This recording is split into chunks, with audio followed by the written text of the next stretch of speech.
So, how many normal people? Oh, good. Thank God you're here. Well, I don't consider myself normal, but I am experienced as an architect. I've worked on these $3 and $10 million gymnasiums, this $120 million high school in the Bay Area, where I've spent most of my career, this $400 million project, 9 and 11-story buildings with steel framing, fireproofed steel framing, altogether about 1,200 tons of steel framing. That's a little bit about me, and we do have a website, and I encourage you to look at it. It has lots of the evidence in it, and avail yourself of the information there. Doubts about the official story of 9/11 did not begin with the 9/11 Truth Movement, but with the 9/11 commissioners themselves, who were not engineers and so forth, but lawyers and politicians. They said they were set up to fail. Tim Romer says, we were extremely frustrated with the false statements we were getting. These are lies. Max Cleland resigns from the commission, citing the investigation is now compromised. It's a national scandal. America's being cheated. The White House wants to cover it up. These alone are reasons for a real investigation, but especially the attorney for the 9/11 Commission himself, John Farmer, in his book, The Ground Truth. I was shocked at how different the truth was from the way it was described. There was an agreement not to tell the truth. What government and military officials told the Congress, the Commission, the media, and the public about who knew what and when was almost entirely and inexplicably untrue. The Commission, attorney himself. So it's extremely important that we find out what is really true about the 9/11 event, because after all, it served as the pretext for the invasion of two countries in which already over a couple of million people have perished, more than 6,000 US soldiers, more than 400 English soldiers. Also, as the pretext for the $4.5 trillion global war on terror, the loss of civil liberties here in the UK and in the US, with the Military Commissions Act, the Patriot Act, the National Defense Authorization Act of 2012, in which any of us in the US today can be arrested without being told what we're charged with, without a right to a lawyer or a trial. We can be held indefinitely, we can be tortured, we can even be assassinated. That is the law today in the US as a result of these draconian measures. All goes back to 9/11, along with a host of other ills that we're still suffering from in the US and around the world, all of which remains intact if we fail to face the truth about 9/11. The mainstream media, Time magazine, cites 36% of Americans doubt the official story. It's not a fringe phenomena, the 9/11 Truth Movement, but a mainstream political reality. Well, another poll in 2007 finds that 16% of Americans believe that the Twin Towers were blown up with explosives, not with jet plane impacts and resulting fires. Now, NIST, the National Institute of Standards and Technology, claimed that they never found evidence for explosive destruction. Later, they acknowledged that they never looked for it. How can you find what you're not looking for or refuse to? Well, thousands of others, scientists, architects, engineers, many others, have been looking for it, and guess what? It's not hard to find. We've been speaking about it for many years now. 80 American cities, 35 foreign countries. We now have 2,300 architects and engineers calling for a new investigation. First, let's get on the same page, find out real briefly what happened that morning. On September 11th, we learned that 4 passenger planes were hijacked and taken radically off course. Within an hour, 2 of the planes had flown into the enormous steel towers of the World Trade Center, creating fires and eventually toppling them.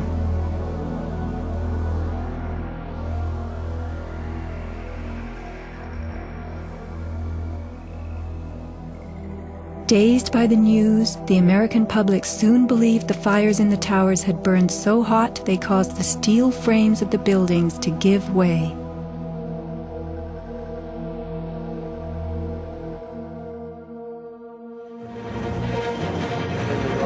A myth developed, fed by official sources through the media to a bewildered audience. So when it was attacked again, he immediately... Elements of the myth. The impact of the airplanes, gallons of burning jet fuel, steel melting, the buildings failing and suddenly imploding. In a mere 10 seconds, 110 stories hurtled earthward, pulverizing into dust. We ran through the building and went into the... Right from the start, on the street itself, the official story was born. Come out of nowhere and just scream right into the side of the Twin Tower, exploding through the other side. And then I witnessed both towers collapse, one first and then the second, mostly due to structural failure because the fire was just too intense. So here it is, like the official story. Who is this guy who speaks like this? I witnessed, da-da-da-da-da-da. So some people have some suspicions about his integrity as what's going on here. It was the combination of the impact load doing great damage to the building, followed by the fire, that caused collapse. Well, there's the official story pretty much in a nutshell, right? Right from the guy on the street itself and ultimately to the experts. But let's test that hypothesis, if you will. We have in the West the scientific method. We have a question. How did the towers come down? So we formulate that question as best we can.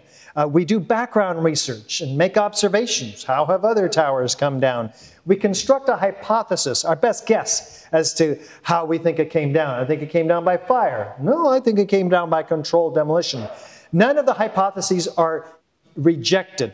They're all looked at in an unbiased fashion and see how they stand up against the data with experiments, analyzing the results, drawing conclusions. If the hypothesis is corroborated, we report it in an open, transparent manner so others can build on the body of our work.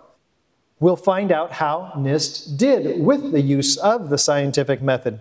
For instance, in the case of the computer input data, which they will not release, this is not open and transparent. And they say, well, we can't release our computer input data. It might jeopardize public safety. Well, how can it jeopardize public safety to withhold that valuable data which architects and engineers who are tasked by society to ensure the public safety for these buildings? Well, if the hypothesis is not corroborated, we go back and we construct a hypothesis that has a better chance of corroboration, stands up against the data. With this in mind, let's gather some data applying the scientific method. How are buildings destroyed? Well, we've got some pretty good examples. Fire certainly has destroyed some buildings, never a skyscraper, but let's say in an office building, there are fires that will burn through an office building in 20 minutes or so, leaving area behind burned out, looking for fresh new fuel sources. So when, say, a wood frame building collapses due to fire, it'll fall in stages over, not straight down through what was the path of greatest resistance, the vertical structure in that building. This will become more clear later, but let's see what fire does in steel buildings. The way in which steel-framed buildings behave in fires depends on their construction. In this test, done by British Steel in 1995, a large amount of typical office furniture was burned to see what would happen to the heavy steel beams that supported the ceiling. When steel is bare, when it heats up, it gets weaker. It's not that it melts in a fire. In fact, normal fires are not hot enough to melt steel. Even if you were, for example, to use an unusual fuel like kerosene, you cannot achieve temperatures hot enough to melt steel. But what happens is it starts to lose its strength. And as it loses its strength, it starts to sag. It becomes softer and sags and can no longer support the load. This was the largest test of its kind ever conducted. It showed how unprotected steel can be distorted, even by a normal office fire. But as is typical in steel buildings, the structural beams only slowly and progressively warped and sagged. There was no chance of a sudden collapse. In over 20 years, I have not seen, until recently, a protected steel structure that has collapsed in a fire. Until recently, of course, he's referring to 9/11 when we had not 2, but as you'll see, 3 skyscrapers come down due to fire. So we'll be taking a look at that. So this is pretty important. Here's the largest test right here in the UK in the 1990s. Massive fires in 8-story buildings that didn't even bring unprotected steel frame buildings down. And this is true in experience out there too with high-rise buildings. In fact, 3.5 hours over 5 floors, this skyscraper burned in LA, 18 hours over 8 floors in Philadelphia, and 17 hours over 26 floors in Caracas, Venezuela. Not one of them came down. They are put back in use today. How about buildings that fall over due to natural causes, like, in this case, earthquakes? We see what is recognizable as a building that's mangled, certainly, but its structural components are not severed one from another. Its concrete is not pulverized to a fine powder. Keep this in mind as we compare the destruction of the Twin Towers. Now, these buildings are destroyed by explosives. We have thick, billowing, enormous, pyroclastic-like clouds with a very thick edge between the unfolding cauliflower-shaped mass being created by the intense heat from the chemical reactions going on in the explosions. We have witnesses that hear sounds of explosions. They see flashes of light. If you have these characteristics, you know you have explosions. Now, explosions are not any part of the official story, other than the jet plane impacts, of course, which exploded upon impact. Now, explosions can be harnessed quite effectively in high-rises to bring them down. You place thousands of cutter charges throughout the columns and beams in the building, detonating them in a very precise order, which allows the building to come down very fast, very uniform, in a planned detonation and demolition. So we have several characteristic features of these. There's hundreds of them from all across the world to compare with, fortunately. These typical features begin with a sudden onset of destruction, usually at the base of the structure, resulting in a straight-down symmetrical collapse into its own footprint often, because demolition waves remove those column supports, resulting in often a free-fall acceleration straight down through what was the path of greatest resistance, and resulting in a total dismemberment of the steel structure so it's ready for loading and shipment. Minimal damage to adjacent structures, and witnesses hear sounds of explosions. They see flashes of light. Enormous clouds of pulverized concrete and pyroclastic-like dust clouds with amazing heat, and squibs, or isolated explosive charges that go off, and chemical evidence left behind in the residue of cutter charges or explosives or incendiaries. So, if you have these key characteristic features, guess what? You have direct evidence of explosive destruction. Guess what? Fire can't create any one of these key characteristic features, let alone all of them. If you have additional corroborative evidence, like government documentation, that can be very helpful. Experts agree, yeah, that's a controlled demolition. At least those experts who are not swayed or biased by $100,000 contracts with the federal government in the United States, which might sway them from perhaps telling the truth about 9/11. Foreknowledge, these are planned months in advance. You have to get permits, typically, if you're going to do a legal controlled demolition. So we know about it. At least some people know about it. Video documentation. This is all proof of controlled demolition. We're going to apply these key characteristic features with World Trade Center 7. This is a fascinating case study. Why? It wasn't hit by an airplane, and yet it went down on 9/11. It'd be the tallest building in 33 of our states, but of course it's kind of dwarfed next to the tallest buildings in the world here, the World Trade Center, at least in the early 70s. It's about a football field in length away from the North Tower here. And on the afternoon of 9/11, it is still standing here after the Twin Towers came down. And so what we're going to do is look at its destruction and compare its features to the features of a classic controlled demolition, see if there's any similarity. Starting with, is there a sudden onset of destruction at the base of the structure? Well, let's listen to Daryl, who a medical student and a first responder, describing his experience. We were watching the building actually because it was on fire. The bottom floors of the building were on fire, and we heard this sound that sounded like a clap of thunder. Turned around, we were shocked to see that the building was, it looked like there was a shock wave ripping through the building, and the windows all busted out, and it was horrifying. And then, about a second later, the bottom floor caves out, and the building followed after that. A shock wave ripping through the building, a sound of a clap of thunder. Well, here's Dan Rather on CBS that morning describing his intuition about what he's just seen.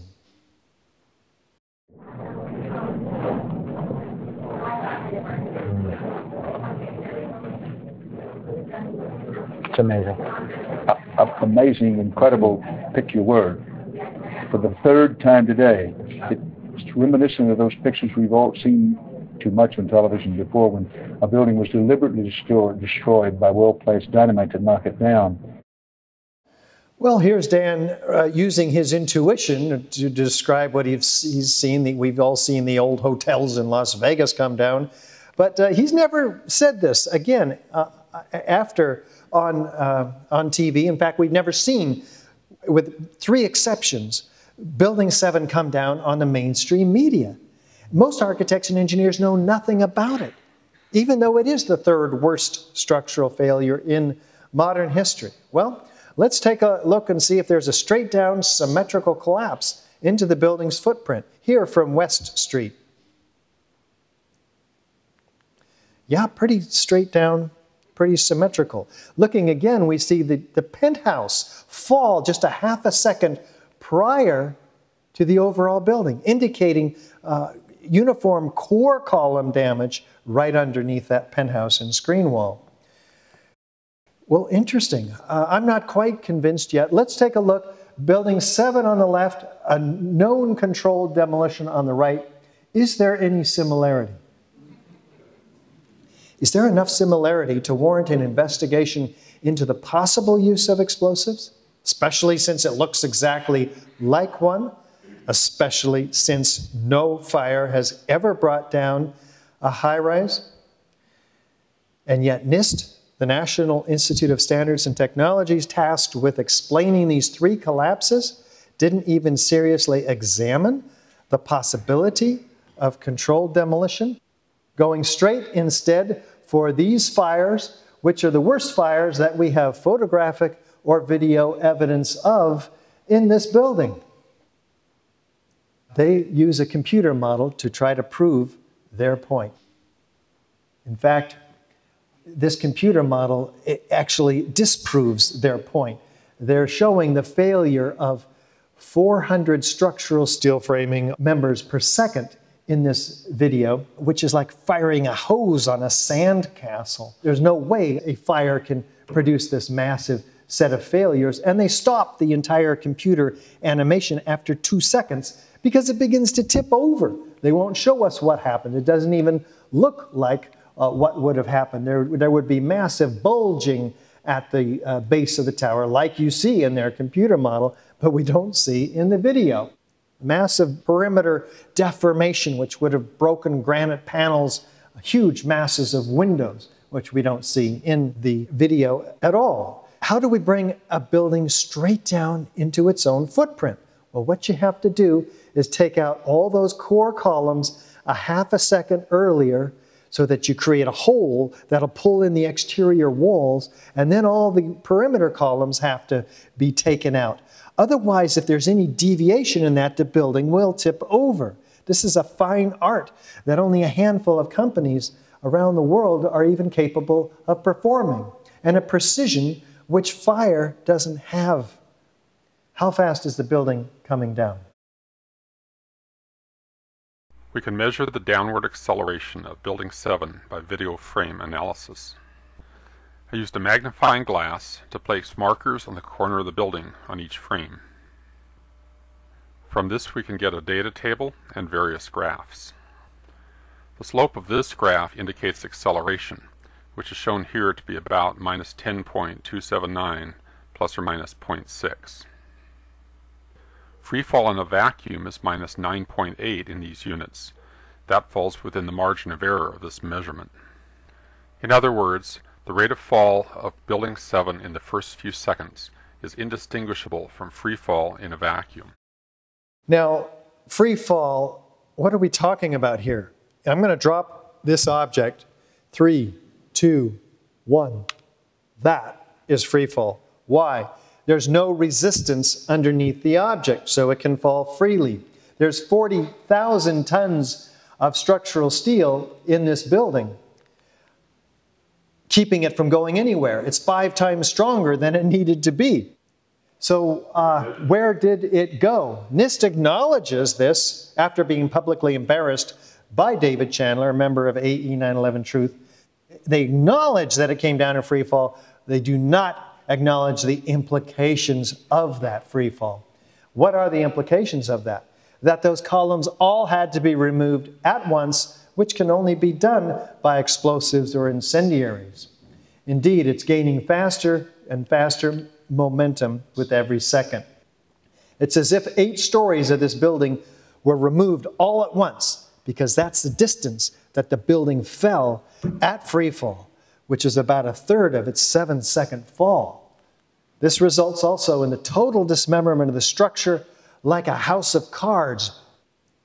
One column from one beam in a steel frame moment-resisting building where the columns and beams, many of them, are rigidly welded. We should have seen a massive, tall set of mangled building, not like a house of cards. Remember, natural collapses, we see portions of the building that doesn't dismember on its way down. Were there witnesses that heard sounds of explosions? And then it was like another 2-3 seconds, you heard explosions. Like, boom!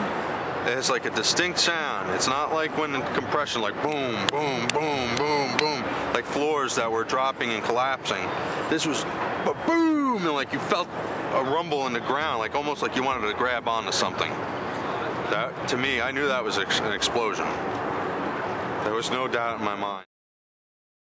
I'm going to call in Bill Rosati. He was here when it all happened. He saw it for himself. Bill, if you can just tell us what you saw, what you heard. I was standing like 2 blocks away, and all of a sudden I just seen a big flash, and then I seen the building coming down, and I just seen people just running everywhere, chaotic like. When we got to the 8th floor, I started walking to one side of the building. That side of the building was gone. The first explosion I heard when I was on the stairwell landing, when we made it down to the 6th floor. Then we made it back to the 8th floor, I heard some more explosions. You know, what sort of sound? Like a boom. Like an explosion. And more than one? Yes. Yeah, here's one of the guys. He can tell you I'm okay. All right. Here, hold on. You want to call your mother or something? Why are none of these witnesses of explosions and these actual explosions themselves not in the official story whatsoever? 0. Do we have chemical evidence of cutter charges or explosives or incendiaries in the World Trade Center dust? We're going to come back and look at this when we get to the Twin Towers. For now, it looks like we have 8 key characteristic features of explosive destruction, none of which can be created by fire.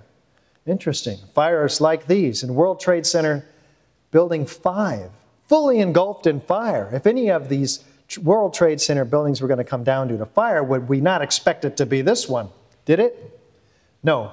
High-rise, mid-rise office buildings do not come down due to fire. Not even this 44-story, fully engulfed building in 2009 in Beijing, China, did it come down. Here's before, here's after, slightly toasted around the edges, put back into commission. Yet these few small fires brought this building down in under 7 seconds, like a house of cards, completely leveled. Well, let's take a look at the FEMA report, which came out in May of 2002. They had $600,000. What did they determine? The specifics of the fires in World Trade Center 7 and how they caused the building to collapse remain unknown at this time. Wait, unknown? Our best hypothesis, fire, random damage, and complete collapse, has only a low probability of occurrence. Wait a minute. What do you do when your best hypothesis has a low probability of occurrence? You go back and you find one that has a better probability of occurrence. They say, in fact, further research, investigation, and analysis are needed to resolve this issue. Unfortunately, though, for those hoping to resolve the issue, we have 400 truckloads a day being carted out of the World Trade Center aftermath starting 2 weeks after 9/11. Recycled in China. Crucial evidence that could answer many questions is on the slow boat to China, says Bill Manning, editor-in-chief of Fire Engineering magazine, showing an astounding ignorance of government officials to the value of a thorough scientific investigation. The destruction and removal of evidence must stop immediately. It did not. What did the experts say? Well, here's the top European controlled demolition expert in the Netherlands. He's shown a laptop with Building 7 coming down. And what do you think about this, Danny? He says it starts from below. They've simply blown away the columns. It's a controlled demolition. He doesn't know when this happened. He's just responding impromptu. A team of experts did this. Professional work, without any doubt. Well, then they tell him, well, this happened on 9/11. And he goes, no way. And they go, way. And sure enough, he's going, well, they must have worked very fast because, he knows it's a controlled demolition. Well, who knew about this in advance, this building? Well, here's some mysterious construction workers walking away from Building 7, hearing an explosion over their shoulder, looking back at the building, and then looking straight into the CNN camera and saying this.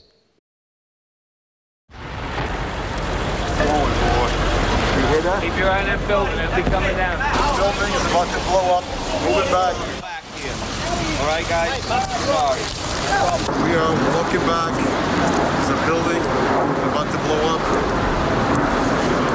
On flame, debris coming down. The building is about to blow up? Flame and debris coming down? How do they know? Do fires blow up buildings?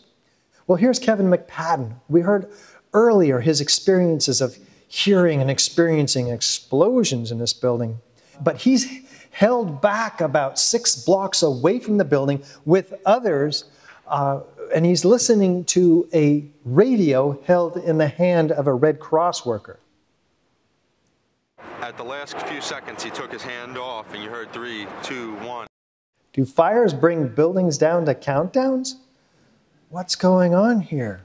Better than that, here we have the BBC announcing the collapse of this building 20 minutes before it even happened. Now, they apologize for this grievous error, citing the confusing events of the day. What, does that make them psychic? They even have the reason why, due to structural weakening when the Twin Towers went down. Well, better than that, in the good old USA, CNN, the most trusted voice in news, announced it at 11:07 that morning. In New York, Alan Dodd-Frank joins us on the phone in Lower Manhattan. Alan? Aaron, just 2 or 3 minutes ago, there was yet another collapse or explosion. I'm now out of sight. A Good Samaritan has taken me in on Duane Street. But at 11:15, there was another collapse or explosion following the 10:30 collapse of the second tower. And a firefighter who rushed by estimated that 50 stories went down. The street filled with smoke. It was like a forest fire roaring down a canyon. A 50-story building went down? This is 15 minutes after the Twin Towers. There's no other 50-story building that went. There's no other building that went down. There were some that were quite crushed. So what's going on here? Had Building 7 come down that morning, we wouldn't even have video evidence of it coming down. It would have been completely obscured by the Twin Towers dust cloud, massive dust cloud, when it went down. So maybe it was supposed to come down at that time. Maybe those mysterious construction workers were going back into the building to fix it, which is why they knew it was going to blow up and come down. Perhaps. But the rest of this is pretty interesting corroboration, we think, of the hypothesis of controlled demolition, with the first 8 key characteristics of controlled demolition being direct evidence of explosive destruction, fire not being able to create any one of them, let alone all 8 of them. Additional corroborative evidence, let's just creep into it a little bit. I mean, who was in this building?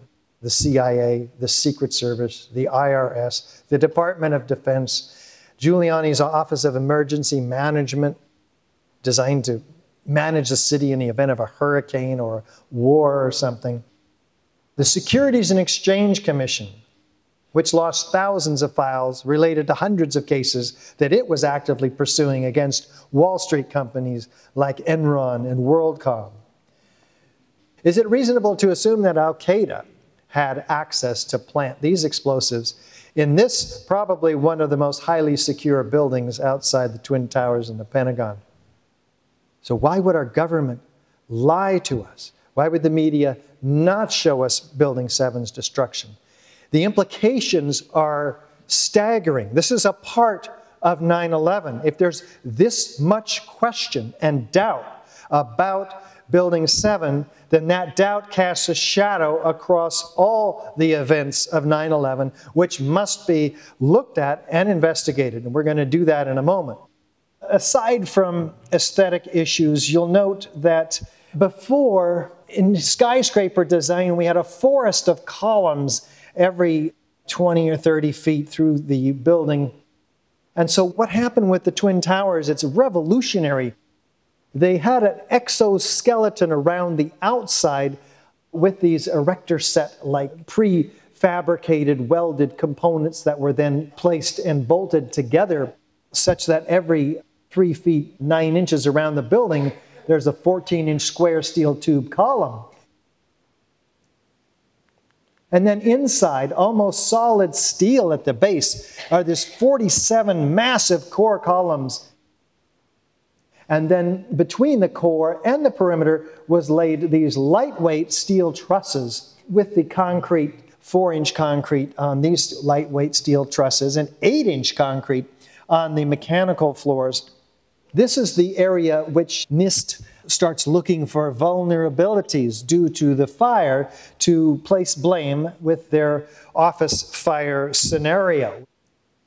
Notice how the group of core columns leaves a 60-foot open office plan, like from here all the way to the back. This has never been achieved in skyscraper history before. So this is what's important both architecturally and structurally.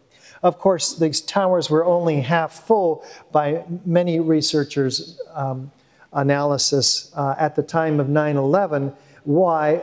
They thought maybe it was due to the low ceiling and these jail cell-like vertical structures marching around the perimeter. They don't have these large, picturesque, unobstructed views like we have in today's skyscrapers, as you can see here. But any collapse of this building has to go down through something. It's not air, it's solid steel almost on the outside, more steel than glass. and those 47 massive core columns. It's going to provide some delay.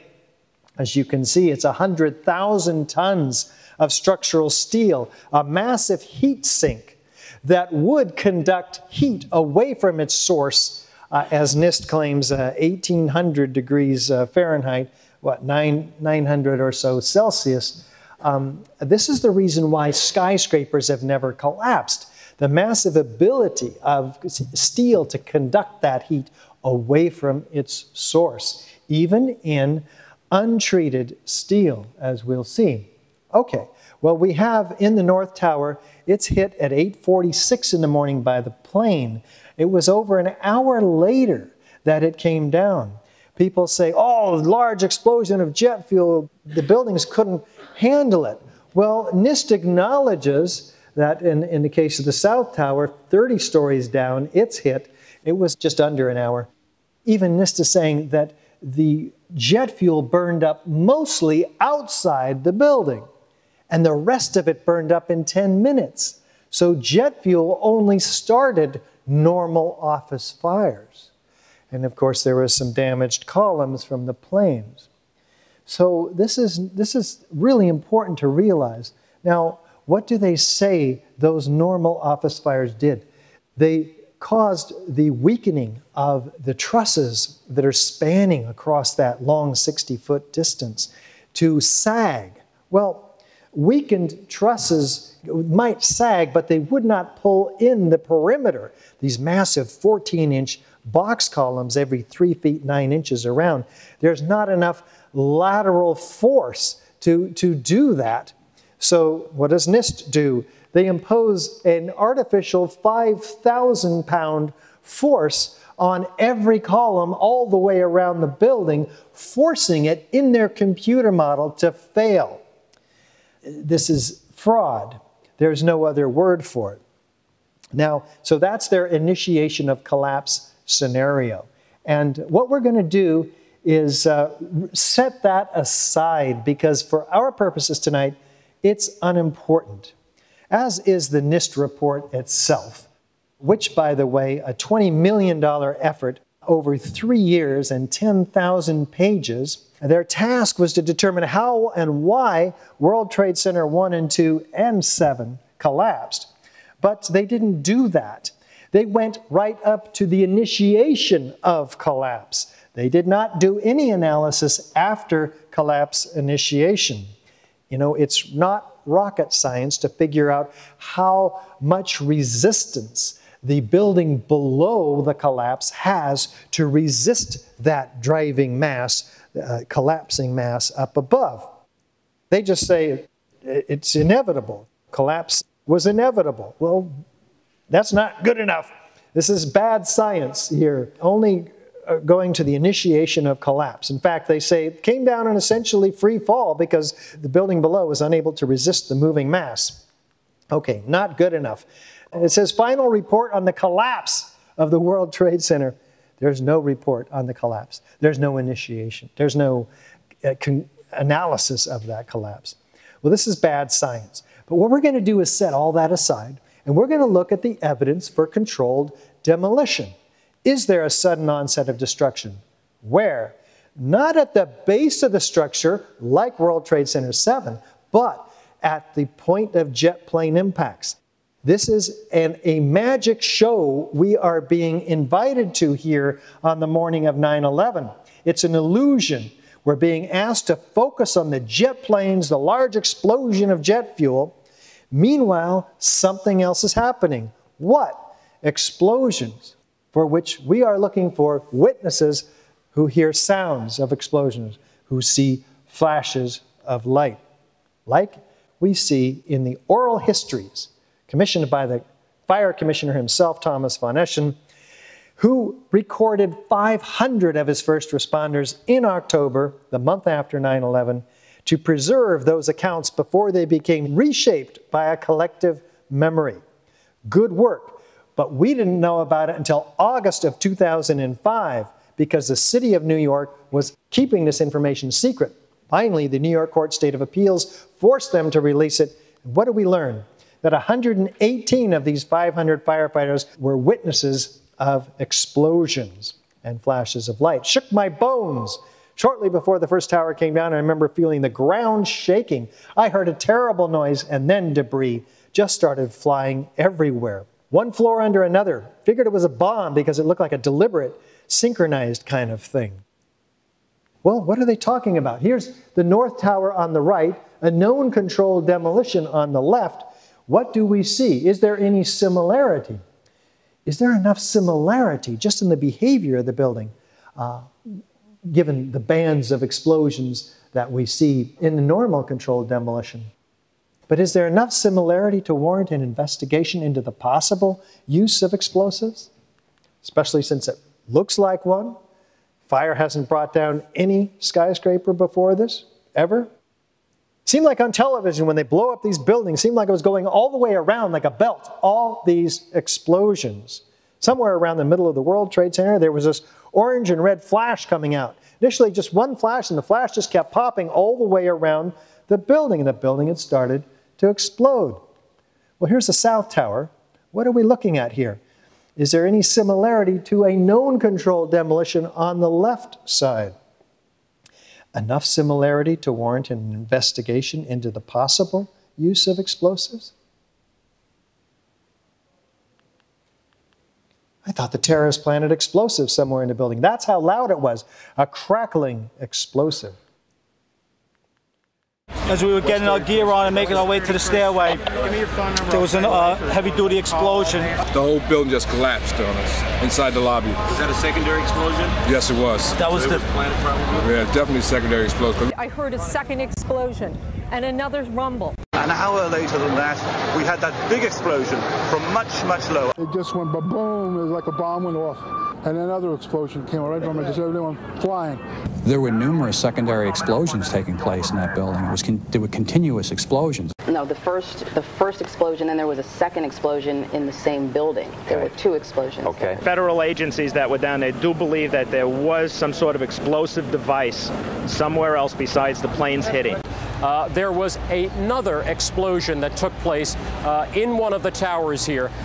So obviously, according to his theory, he thinks that there were actually devices that were planted in the building. There was a secondary explosion, probably a device either planted before or on the aircraft that did not explode until an hour later. Then there was those secondary explosions and then the subsequent collapses.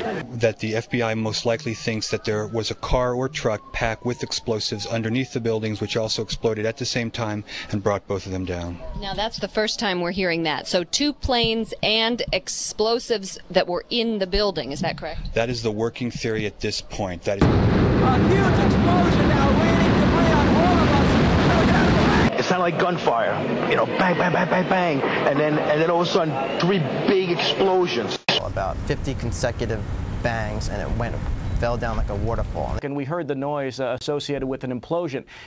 We heard a very loud blast, an explosion. We looked up, and the building literally began to collapse before us. We heard a loud explosion, and at that point, Building 2 was collapsing. At that point, we heard a large boom. You know, I looked up and just saw the building coming at us. Do you know if it was an explosion or if it was a building collapse? To me, it sounded like an explosion. There was another major explosion. The building itself, literally the top of it, came down.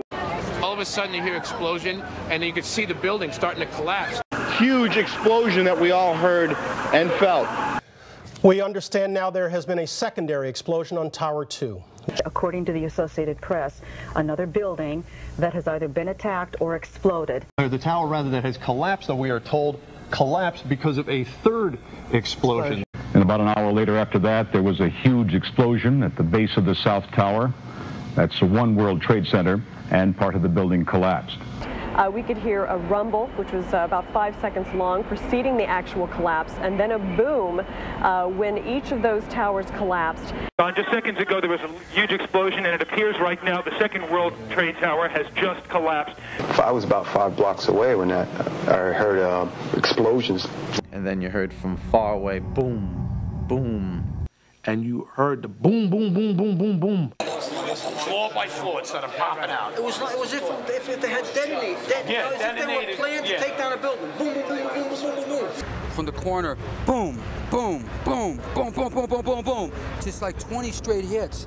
And as the bombs were going, people just started running, and I sat there and watched a few of them explode, and it just started going pop. It just started going boom, boom, boom, boom, boom. And he goes, how fast? I go, like firecrackers. NIST says that this couldn't be explosive demolition because it didn't start at the bottom. Well, like Building 7, for instance. Let's see if there's other opportunities. Mark Loiseau is president of a company called Controlled Demolition. You don't have to go to the top floor. You can go almost anywhere in the structure, and given the right circumstances, you can release all of that stored energy, converting it into what is called kinetic energy. That's energy in motion, and that's what brings the building down. NIST says, of course, that this upper part, after the failure of those trusses and columns we just looked at, drove the rest of the building down to the ground. What we're going to do here is look at the laws of motion, Newton's third law. We're going to run a Mack truck, a lorry, into a Volkswagen and see what happens. Who's going to win this battle? Anybody? Not the Volkswagen, right? Does it matter if we drop the Volkswagen onto the lorry? No, it doesn't matter. The top lighter portion of the structure cannot possibly destroy the cold, hard, intact steel, which is getting stronger and stronger and stronger to where it's almost solid steel at the base of the structure without at least hesitating. We'll take a look and see how fast this building comes down. But look right now, the upper part is in fact destroying itself in the first few seconds because there's no movement down until now. Take a look here as you can see more clearly. So in the first 4 seconds, this building is telescoping in on itself, much like Building 7, a classic implosion in the first stage of this building's destruction. You can see actually quite clearly now bands of explosions as I stop. You can see wrapping all the way around the building. It's very clear, just like the fireman described, like a band of explosions. But after that, is there any pile driver driving the rest of the building down in any of the photographs or videos? No, it's completely gone. There's nothing left to drive down the building at any speed. In fact, what does it look like? It looks more like this volcanic eruption than Tongan Sea, with upward, outward, arching streamers, a geometry of fireworks almost, freely flying, laterally ejected steel objects trailed by smoke clouds.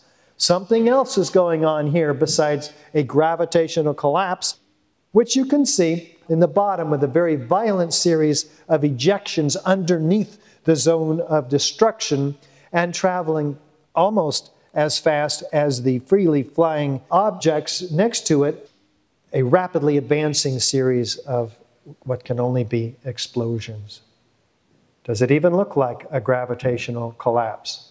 Let's take a look at the South Tower's destruction. It begins to fall over. In fact, it's falling at 22 degrees. So there's asymmetrical damage from the fires, asymmetrical damage from the jet plane impacts, asymmetrical damage or loading from this piece which is falling off the side of it. But underneath, how can there be complete symmetrical destruction all the way down the building, like the fireman described, like a belt all the way around the building, all these explosions? It makes no sense.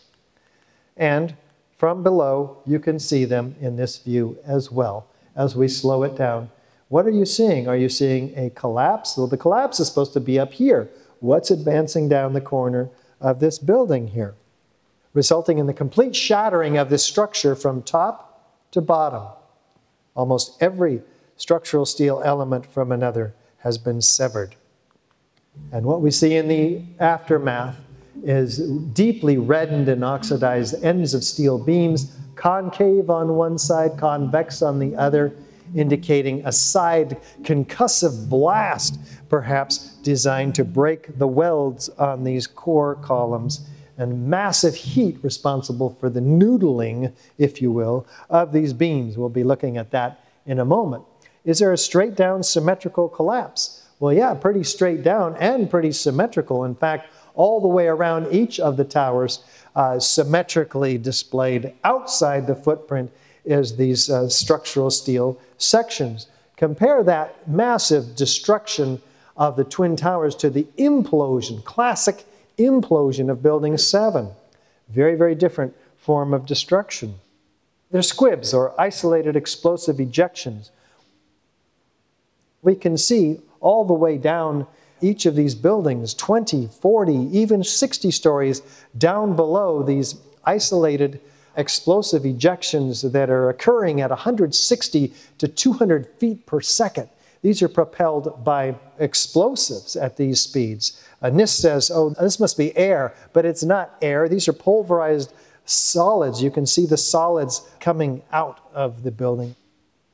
Let's say that in this room here is the World Trade Center tower, one of the floors, and the core is behind me, and the perimeter windows are on that end, and that giant structure is pushing down, and that air has to come out somewhere, right? Well, it's going to uniformly fill this room with pressure and maybe blow all the windows out, right? But not just one or two of them, if it blows out any of them. Not these highly focalized, pinpoint accurate, violent ejections that are obviously some sort of engineered pattern. How fast is the building coming down, by the way? Well, here's 3 seconds, 4, 5, 7, 8, 9, 10, 11, about a dozen seconds. Both buildings are completely destroyed. Now that's almost free fall acceleration. How can this building with 90,000 tons of structural steel drop as fast as a free falling object almost? Makes no sense, because what's it coming down through? Oh, 100,000 tons of structural steel, 5 times stronger at least than it ever needed to be to hold it up. And it's all been completely dismembered and ready for loading and shipment. And what about the lateral ejection of these structural steel sections? Take a look as we track several of them on their way down. You can see that they land 300 to 600 feet in every direction, especially this one right here. Back, forward, back, forward. What angle is that? That's 45 degrees. What is the direction of gravity? Oh, it goes down, not out. So what's causing it to go out? In fact, 600 feet out, causing the complete destruction of the winter gardens with these massive pieces. It's enough energy to eject a 200-pound cannonball 3 miles. What about the floors? There's 110 floors in each of these towers, each of them an acre in size, massive buildings the size of a football field. So what happens to them? And the steel fluted decking that was holding each of them up as they were poured and then hardened. 220 acres of steel fluted decking. Well, this gentleman who put the panels onto the building originally said, I didn't even see one floor deck come in here to the Fresh Kills landfill. They must have been disintegrated. There were 6,000 floor panels. There's stuff crumpled up, but go identify it as a floor deck. I couldn't believe it, not one floor panel. There's only a 2-story pile of core columns, perimeter columns. This is a gravitational collapse. We see pancakes at the bottom. We would expect to see at least, well, 100 floors stacked up, but there's not 50, there's not 10. We don't see one in most of these photographs. Where is the concrete that was in those floors? 90,000 tons of it is not here at the bottom. It's being pulverized in midair at the top well before it develops its kinetic energy and crashes on the ground. What's causing the massive pulverization of all that concrete to 100 micron particles, which are spread across lower Manhattan? 30% of this dust is composed of concrete. And you see, and there's no concrete. There's very little concrete. All you see is aluminum and steel. What happened to the concrete? The concrete was pulverized. And I was down here Tuesday, and it was like you were on a foreign planet. All of Lower Manhattan, not just this site, from river to river, there was dust powder 2-3 inches thick. The concrete was just pulverized. So this is the governor of New York even saying, you have 2 110-story office buildings. You don't find a desk. You don't find a chair. You don't find a telephone, a computer. The biggest piece of a telephone I found was half of the keypad, and it was about this big. What I expected to see was nothing like what I actually did see at the time of my arrival at the site. There wasn't much that you could say, you could describe. Everything was dust and metal. There was no typewriters, there was no chairs, there was no nothing. Well, there should have been 10,000 steel file cabinets, and this is the only one that they could find. It survived because it was in the basement. You could pick it up with your small finger. What about the people? In April 2006, New Yorkers were distressed to learn that bone fragments, human remains from 9/11, had been found on the roof of the nearby Deutsche Bank building. And how, in God's name, did those fragments get there? And bone fragments less than 1 centimeter long. How could they be so small? Wait a minute. We have 700 bone fragments found on the top of this skyscraper. Well, they couldn't have come from the people in this plane that hit the South Tower. It sent its ejections out the other side. Couldn't have come from the people in this plane hitting the North Tower, because the South Tower would have blocked those ejections from hitting the Deutsche Bank building. What happened to them? Well, there were 2,749 victims, but only 300 whole bodies were found. What about the rest of them? 20,000 pieces of bodies altogether were found, 6,000 small enough to fit into a test tube, and 200 pieces matched to one person. And yet, 1,151 victims remain completely unaccounted for, vaporized.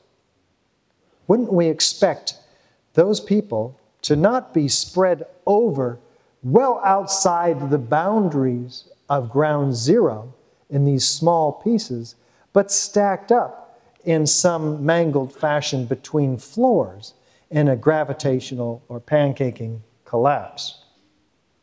What do we find in the aftermath? Well, the NFPA 921, the Guide for Investigation of Fire Explosion, which NIST had a hand in creating in the first place, says look for thermal effects when you have fires and explosions, because incendiaries can create these kinds of things, like large volumes of gases with rapidly expanding plumes in cauliflower shapes. Well, we have this before, during, and immediately after, as you can see in these plumes of dust created in these massive unfolding cauliflower shapes, created by much more heat than possibly was available even in the fires in these buildings, which in the case of the South Tower were virtually going out. So it's not caused by a gravitational collapse. Well, we do have extreme heat in the pile also, documented well by Bechtel themselves at 2,800 degrees Fahrenheit, maybe 1,400 Celsius. Where do these temperatures come from? Pools of literally molten steel, said the president of the cleanup company, Peter Tully. We see molten metal pouring out of the South Tower just minutes prior to its collapse. NIST says, well, this must be melted airplane. Well, molten aluminum looks silvery in daylight conditions.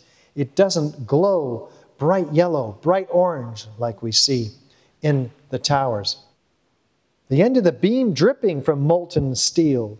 Liquid molten metal falling out of the jaws of this crab claw and cleaning it up. Steel members in the debris pile appear to have been partially evaporated in extraordinarily high temperatures, according to the author of the FEMA report himself. I saw melting of girders in the World Trade Center, says this structural engineer, Abulhassan Astani, who documents this carefully. Appendix C of the original 2002 FEMA report also documents the hot temperature corrosion of the steel, capable of turning a solid steel girder into Swiss cheese, as you see here in this piece from World Trade Center 7. Rapid oxidation, sulfidation, intergranular melting doesn't happen in office fires. That's why they have a whole forensic scientific investigation on it in the original FEMA report. Liquid iron, that's molten iron. Where does molten iron come from? Jet fuel and office fires can't create it. Sulfur formed during this hot corrosion attack on the steel. Where does sulfur come from? Sulfur is not used in building components. We'll be taking a look. Where does melted concrete come from?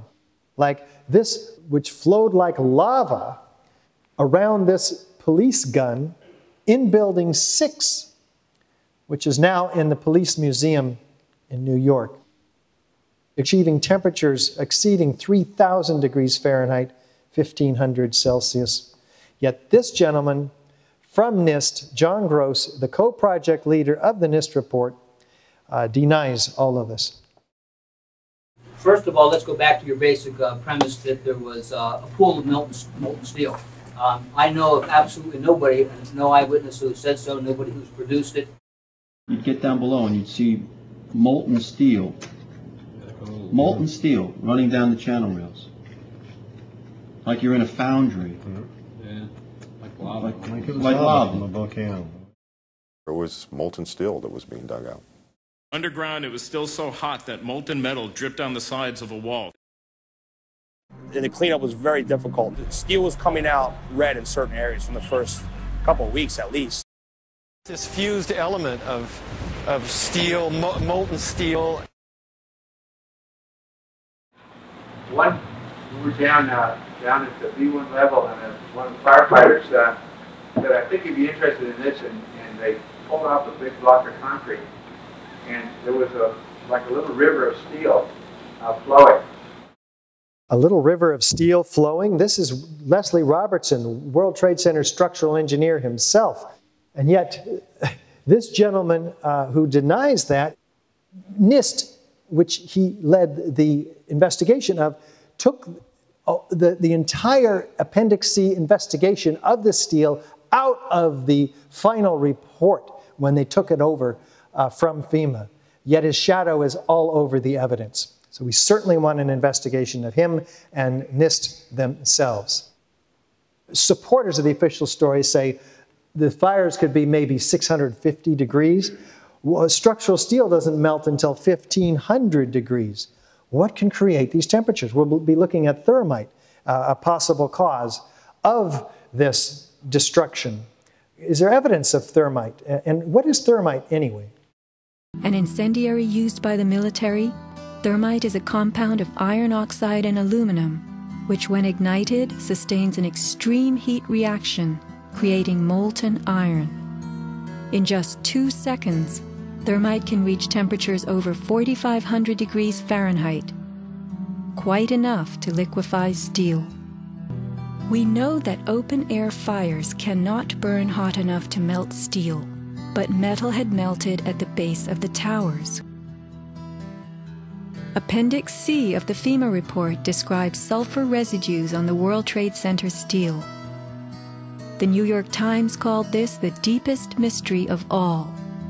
Sulfur slightly lowers the melting point of iron, and iron oxide and iron sulfide had formed on the surface of the structural steel. Sulfur used with thermite is called thermate, producing even faster results. Well, now we have a possible source for all the heat, a possible source for the sulfur, and a high-tech form of thermite. But was that found in the World Trade Center dust? Well, NIST acknowledges that they never looked for this evidence after denying that it exists, but others did. Dr. Stephen Jones did. In fact, he says if there was thermite, you'd expect to find iron, aluminum, copper, calcium, silicon, unusual elements like fluorine and manganese left behind in the residue, these elements in the periodic table. Well, somebody handed him a section, a chunk of this previously molten material. Well, what does he find? In chemical analysis, it's not aluminum from a jet plane because it's predominantly iron, elemental iron. And it's not melted steel because it has abundant manganese. It also has small amounts of aluminum, sulfur, potassium, ingredients of thermite, manganese and fluorine in abundance. So he confirms that this is the byproduct of thermite. Well, fascinating. He looks at another 9/11 monument here from Clarkson University, and he finds a piece of slag that was given to him by the artist of that sculpture. And he finds X-ray fluorescence analysis reveals iron, sulfur, potassium, manganese, the byproduct of thermite. You can see that this steel beam is in fact cut not like an oxyacetylene torch, which is what they were using out at the site, but something else is creating this kind of destruction in a much different process. Well, how about this piece from the International Peace Park in Manitoba, which has steel that also is cut and looks like has aluminum components in it as well. In fact, chemical analysis reveals aluminum, iron, silica, manganese. Now, there are devices that can be created by you and me and this gentleman in his backyard, which can destroy steel structures from thermite.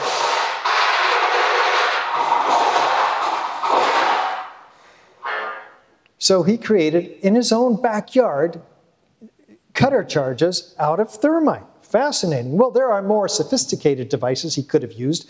They are here patented prior to 9/11. In fact, they issue in hundredths of milliseconds molten iron cutting through steel much more effectively.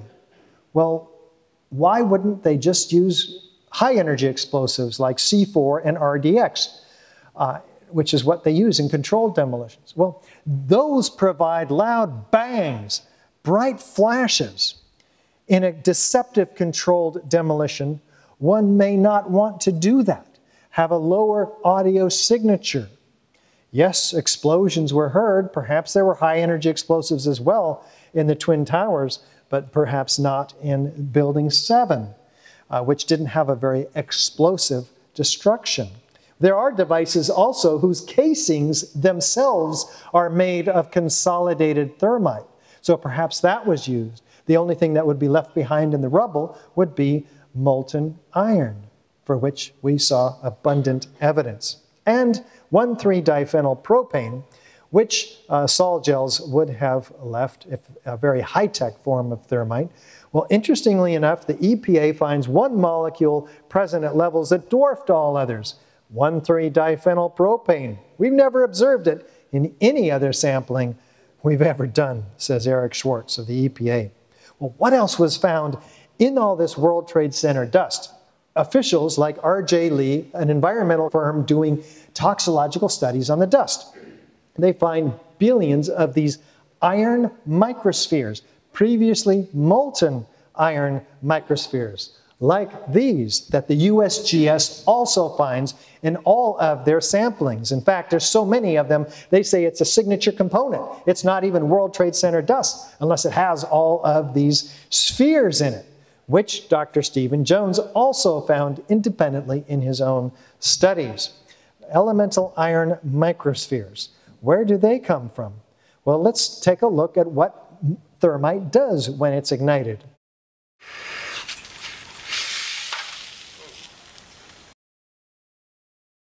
Well, all of these cooling, falling particles are, in fact, spheres. How would that happen? Well, if you had thousands of cutter charges laced throughout the columns and beams in the building, and under explosive conditions, you had the release of its byproduct, molten iron, which is a liquid. What happens when a liquid is basically aerosolized? Spheres. And they cool and they fall with all of the dust. Could that be a possible reason for the toasting of the tops of these cars, which many have sought other explanations for? But this one makes sense. What else was found in the World Trade Center dust? Any unignited thermite. So if that was a residue of ignited thermite, what else is found here? Well, in 4 separate independent samples given to this international team led by Niels Harrit and Stephen Jones, they find all the same curious red-gray chips in every one of the samples. They're about a 1/16 of an inch long on average, and they look at the red layer here with this XEDS analysis, and they find carbon, oxygen, aluminum, silica, the ingredients of thermite. What is thermite doing in all the World Trade Center dust samples? This is not paint. They zoom in 50,000 times now with an electron microscope, and they discover what? Rhomboidal-shaped nanoparticles of iron oxide and aluminum powder, the ingredients of thermite. What are they doing there at the nanoscale, 1,000 times smaller than the diameter of a human hair? They're set in an organic bed of oxygen, silica, carbon. Well, this is fascinating. They put them in a heater, a differential scanning calorimeter, and at 420 Celsius, they ignite. What do they produce when they ignite?